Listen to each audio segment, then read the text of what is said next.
नमस्ते। मेरा नाम भाऊ तोरसेकर। आप देख रहे हैं प्रतिवाद।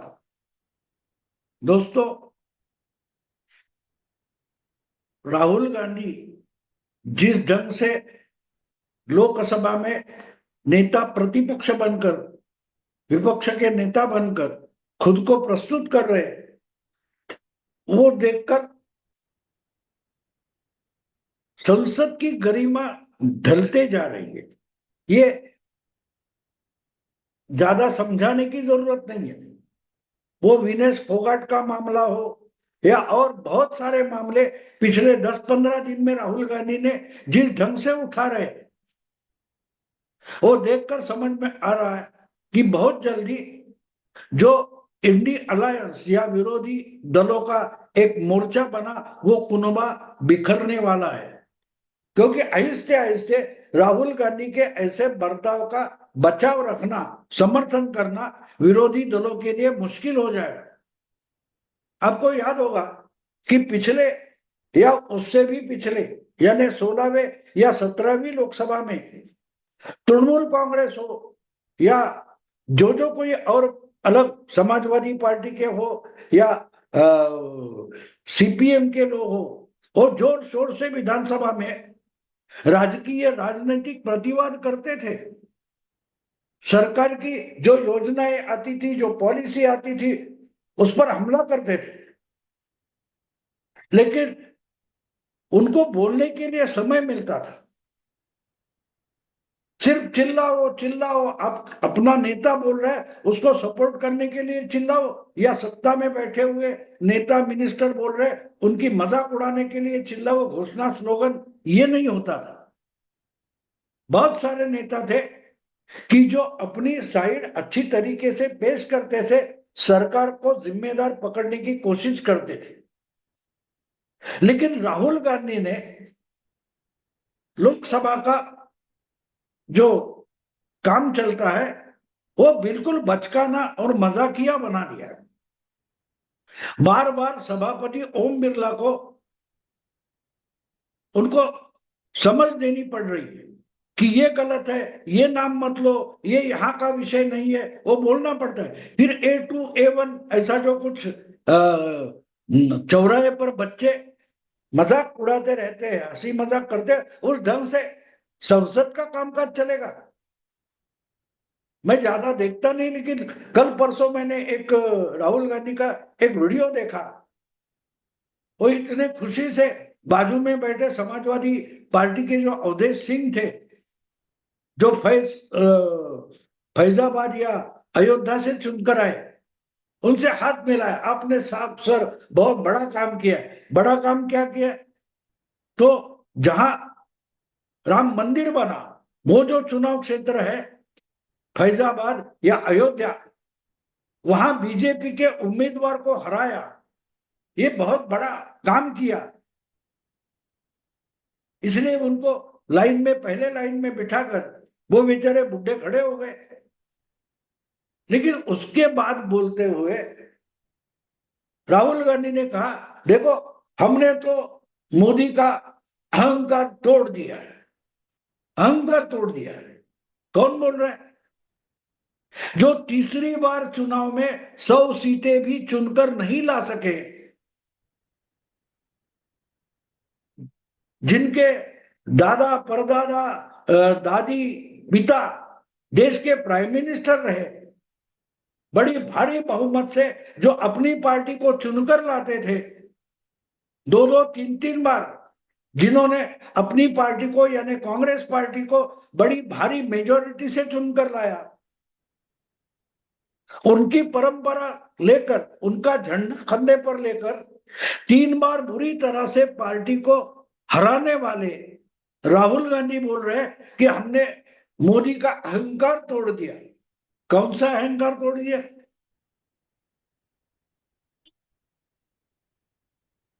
जितना सक्सेस, जितनी सीटें अटल बिहारी वाजपेयी, लाल कृष्ण आडवाणी, सुषमा स्वराज या बीजेपी के नेता पूर्व काल में चुनकर लाते थे, क्या उससे बीजेपी की सीटें कम हुई है?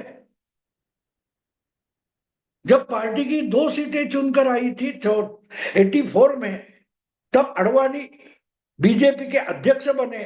वहां से उन्होंने पार्टी 88, 79, 90 तक लेके गए, 112 तक लेके गए, 162 तक लेके गए, 182 तक लेके गए। यानी 2 से 182 तक सीटें लेकर आने वाले अडवाणी या वाजपेयी आज की बीजेपी यानी मोदी शाह के पुरखे हैं। क्या उन्होंने जितनी सीटें जीत कर लाई थी, मोदी ने उससे कम सीटें चुनकर लाई? क्या मोदी का आंकड़ा अडवाणी वाजपेयी से कम हो गया? किसका अहंकार लेकर चल रहे? हम तो अजय है, ऐसे कभी भी मोदी बोले नहीं। उन्होंने अडवाणी वाजपेयी को अपना पिता समान माना है। उनकी सीटें कम थी, फिर भी उनसे मैं बड़ा हो चुका हूं, इस ढंग से मोदी कभी बोले तक नहीं है। लेकिन उनसे दुगुना 3 गुना सीटें ज्यादा चुनकर लाने की हिम्मत और कर्तव्य मोदी ने दिखाया, और उसको राहुल गांधी अहंकार मानते हैं। जो अपने पुरखों का जो ताकत थी वो बचा नहीं पाए। इनके पिताजी राजीव गांधी जब 84 में चुनाव लड़कर प्राइम मिनिस्टर बने थे, तो उनको 49%, 48% से ज्यादा वोट कांग्रेस पार्टी को मिले थे। वहां से राहुल गांधी ने पार्टी 20% तक लाकर खड़ी कर दी। आधे से ज्यादा परसेंट वोट गए निकलकर। फिर भी राहुल गांधी का अहंकार कितना है कि मेरा बाप तो 48% लाता था, मैंने 52% वोट लाए। इस ढंग का अहंकार राहुल गांधी की बर्ताव में, बॉडी लैंग्वेज में दिखता है। और वो बोल रहे हैं कि हमने नरेंद्र मोदी का अहंकार तोड़ दिया। कब अहंकार था मोदी के पास? वो देश के प्रधानमंत्री बने, अपनी ताकत पर, अपनी करिश्मा से पार्टी को बड़ा बनाया और प्राइम मिनिस्टर बने। फिर भी खुद को प्रधान सेवक मानते रहे। हम तो कामदार हैं, नामदार नहीं है, ये लगातार मोदी बोलते रहे। तो अहंकार किसके पास था? हारने के बाद भी हमको कोई उंगली नहीं उठा सकता, हमको कोई कोर्ट में नहीं ले जा सकता, हमको कोई अरेस्ट नहीं कर सकता, ये बकवास करना मतलब अहंकार होता है। यानी जिस राहुल गांधी को अहंकार का मतलब ही पता नहीं है, वो बोल रहे कि हमने नरेंद्र मोदी का अहंकार तोड़ दिया। बच्चे का जो दिमाग होता है वो उसकी उम्र के साथ अगर बढ़ा नहीं, प्रगल्भ नहीं हुआ, तो उम्र से बढ़ता है, लेकिन बर्ताव से वो बच्चा ही रहता है। कोई फिल्म का गाना, मुझे दिल तो बच्चा है, दिल तो बच्चा है जी, ऐसा कोई गाना है। तो राहुल गांधी के बारे में अगर बोलना है तो बोलना पड़ेगा कि दिमाग तो बच्चा है जी। राहुल गांधी का दिमाग बच्चा ही रह गया है, और इसलिए 100 सीटें भी नहीं आई तो 2.5 गुना सीटें जिसकी ज्यादा है वो बोले उसका अहंकार हमने तोड़ दिया। राहुल गांधी भूल रहे, इसी ढंग से 7 साल पहले उन्होंने गुजरात में जाकर नरेंद्र मोदी का अहंकार तोड़ा था। 2017 में जब मोदी देश के प्रधानमंत्री बने थे, सिर्फ 3 साल हुए थे, और गुजरात जो उनका होम ग्राउंड है, वहां विधानसभा का चुनाव आ गया, तो राहुल गांधी जनेयूधारी नकली हिंदू बनकर गुजरात के हर मंदिर में घूम रहे थे। और बीजेपी की सीटें जो लगातार 4-5 विधानसभा चुनाव में 100 से ज्यादा थी गुजरात विधानसभा में, उसको 3 महीने डेरा डालकर 100 के नीचे ला गया। कांग्रेस ने लाया या राहुल गांधी ने लाया, तो राहुल गांधी बोल गए थे कि हमने तो नैतिक जीत पाई है, मॉरल विक्ट्री, क्यों? क्योंकि बीजेपी की सीटें 100 से कम हुई थी। 98, 99, 97, 5 बार लगातार अगर बीजेपी मेजॉरिटी होते हुए भी 100 से सीटें ज्यादा लाती है, उसमें 100 से नीचे आ गए तो बीजेपी हार गई थी। और आज 100 से भी सीटें कम है और बीजेपी की मेजॉरिटी में 30-32 सीटें कम हो गई, तो राहुल गांधी बोलते हैं हमने मोदी का अहंकार तोड़ दिया। राहुल गांधी 2017 भूल गए? 2017 में 100 से नीचे आई हुई बीजेपी 5 साल बाद 2022 में जब गुजरात का विधानसभा चुनाव फिर से हुआ, उस वक्त बीजेपी ने या नरेंद्र मोदी ने गुजरात विधानसभा चुनाव का पूरा रिकॉर्ड तोड़ दिया। उससे पहले माधव सिंह सोलंकी कांग्रेस के मुख्यमंत्री हुआ करते थे और उन्होंने गुजरात विधानसभा में 150 से ज्यादा सीटें जीतकर दिखाई थी। उसको गुजरात का रिकॉर्ड माना जाता है। 2022 में मोदी जी ने उसी गुजरात में माधव सिंह सोलंकी का रिकॉर्ड तोड़कर दिखाया। बीजेपी को 154-55 से ज्यादा सीटें आई। तो 5 साल पहले राहुल गांधी ने जो मोदी का अहंकार गुजरात में तोड़ा था 2017 में, उसके बाद क्या हुआ? उस वक्त भी राहुल गांधी नहीं, उनके चमचे फुदक रहे थे, देखो मोदी को हराया, मॉरल विक्ट्री है, मोदी की मॉरल हार है, राहुल गांधी की मॉरल जीत है। उसके बाद भी 2 साल लोकसभा में मोदी ने लोकसभा में 303 सीटें जीतकर दिखाई और उसके 3 साल बाद फिर गुजरात में रिकॉर्ड ब्रेक सीटें जीतकर दिखाई। अहंकार किसका तोड़ा गया? अहंकार गांधी फैमिली का तोड़ा गया। गांधी फैमिली का तोड़ा गया कि आप भी हार सकते हो। राहुल गांधी 2019 में अमेठी से हार गए। 2024 में सोनिया रायबरेली से चुनाव लड़ने के लिए भी डरी थी। राजस्थान से राज्यसभा चली गई। तो अहंकार किसका टूटा है? अहंकार किसका टूटा है? लेकिन बात होती है ना, बच्चे होते तो मस्ती करते रहते। राहुल गांधी का दिमाग आज भी बच्चा जैसा ही है। उनका बर्ताव, उनके वक्तव्य हम देखें तो जो बॉडी लैंग्वेज एक सबसे बड़ी बात होती है।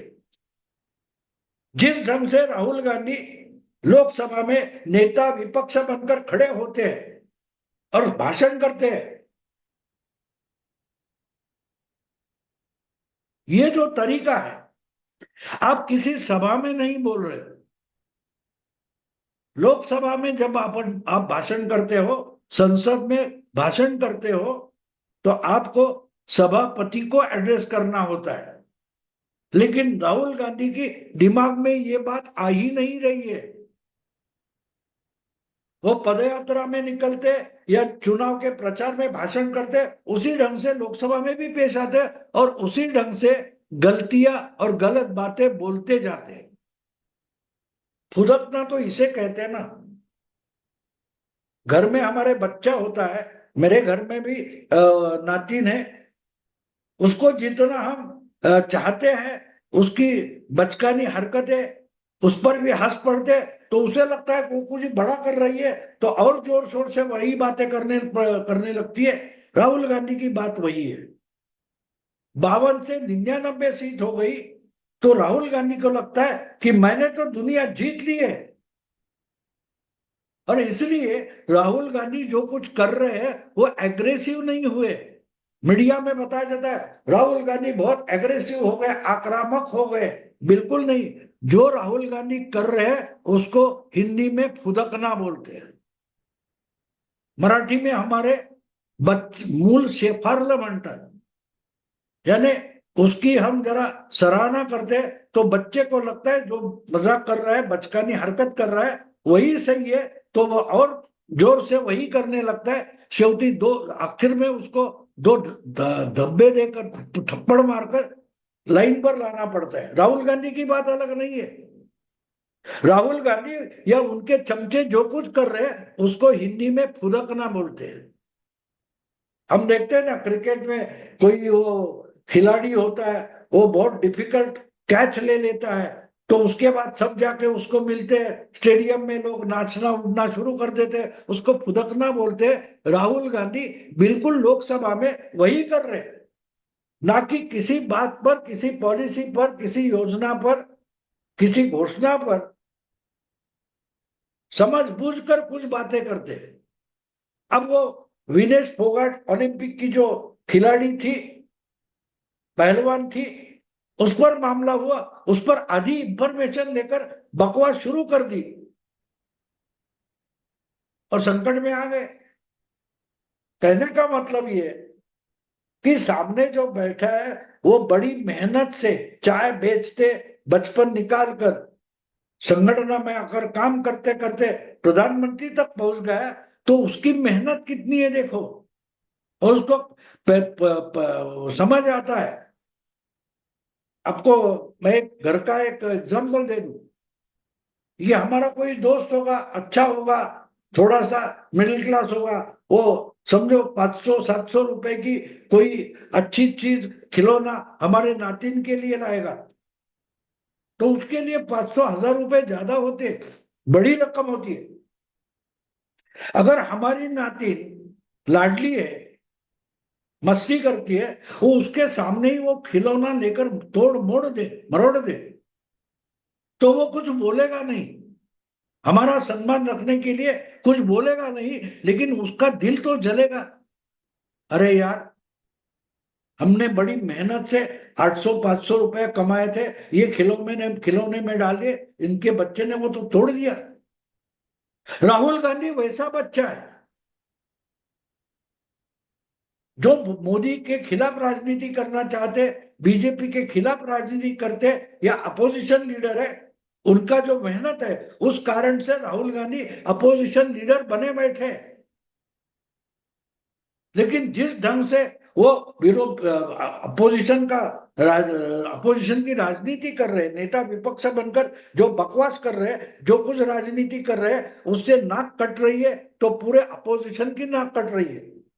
लोग फ्रस्ट्रेट हो जाएंगे और उसी कारण से अगले चुनाव में ये सब की कीमत पूरे विपक्ष को चुकानी पड़ेगी, खामियाजा भुगतना पड़ेगा। इसलिए मैं 2017 और 2022 के गुजरात विधानसभा चुनाव की बात कर रहा हूं। ठीक है, बीजेपी 100 के नीचे आ गई थी, मेजोरिटी संभाल कर भी उनकी सीटें कम हो गई थी, लेकिन 5 साल बाद कांग्रेस का गुजरात में नामो निशान तक नहीं बचा। रिकॉर्ड ब्रेक सीटें जीत कर आ गई बीजेपी, कांग्रेस की सीटें और कम हो गई, और आम आदमी पार्टी नाम की तीसरी पार्टी गुजरात में पहुंच गई। आज उसी आम आदमी पार्टी के साथ कांग्रेस को हाथ मिलाना पड़ रहा है, क्योंकि राहुल गांधी की बचकानी हरकतें। हारे तो भी फुदक रहे, जीते तो भी फुदक रहे, भूल गए जिंदगी की यही रीत है। फिल्म का गाना मुझे याद आता है, जिंदगी की यही रीत है, हार के बाद ही जीत है। इसी गाने जैसी जिंदगी नरेंद्र मोदी सीखे हैं। बीजेपी के बहुत सारे नेता प्रतिकूल परिस्थिति से उभर कर आए हैं, तो उनको मालूम है जीत की कीमत क्या होती है और जीत क्यों संभालनी पड़ती है।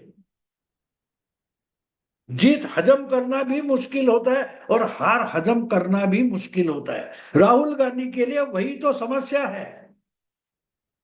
उनको हार क्या होती है पता नहीं है, जीत क्या होती है पता नहीं है, इसके लिए जिंदगी भी क्या होती है इसका उनको पता नहीं है। इसलिए फुरक रहे कि हमने आपका अहंकार तोड़ दिया, सत्ता में तो आ गए, मेजोरिटी नहीं है लेकिन सत्ता में तो तीसरी बार आ गए, रिकॉर्ड कर गए। इनके परदादा परनाना जो है जवाहरलाल नेहरू, लगातार 3 बार चुनाव जीते थे। मोदी ने तीसरी बार चुनाव के बाद प्राइम मिनिस्टर होकर दिखाया और राहुल गांधी ने तीसरी बार कांग्रेस को 100 से नीचे लाकर शर्मिंदा होने का रिकॉर्ड बना दिया, और फिर भी फुदक रहे।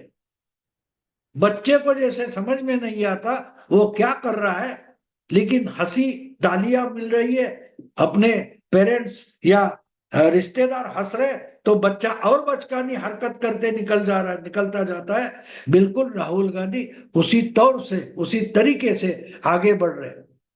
उनको जिंदगी का पता नहीं है। आज की हार अगले विजय की नींव होती है, ये जिनको पता ही नहीं है वो अपनी विजय की नींव को भी हार का एक स्मारक बना देते हैं। राहुल गांधी इसीलिए तो फुदक रहे, भूल गए कि जिंदगी की यही रीत है, हार के बाद ही जीत है। दोस्तों अभी यही रुकता हूं। अगर ये वीडियो पसंद है तो लाइक कीजिए, शेयर कीजिए, सब्सक्राइब कीजिए प्रतिवाद को, जो मेरा नया हिंदी चैनल है। नमस्कार।